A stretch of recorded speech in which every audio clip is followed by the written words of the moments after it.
এই কাকুটা কি বলছে আগে শোনো, তারপরে বাদ বাকি কথা বলছে। এই শুভেন্দু আমার সামনে কুরবানির দিনে 1 বাটি না 2 বাটি না 3 বাটি গরুর গোশত খেয়েছে। 3 বাটি। পশ্চিম মেদিনীপুরে শাহাবুদ্দিনের বাড়িতে, নাম বলে দিচ্ছি। আবার রাতে খাবে বলে আবার টিফিন কেরিয়া করে বয়ে নিয়ে গেছে।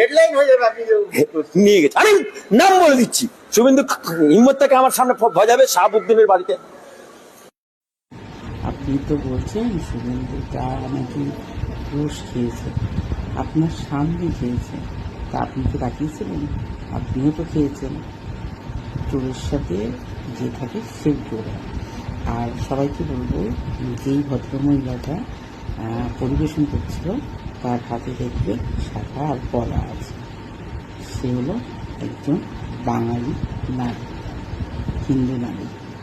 তো সে কখনো গরুর গোশ রান্না করতে পারে না, খেয়াল করে।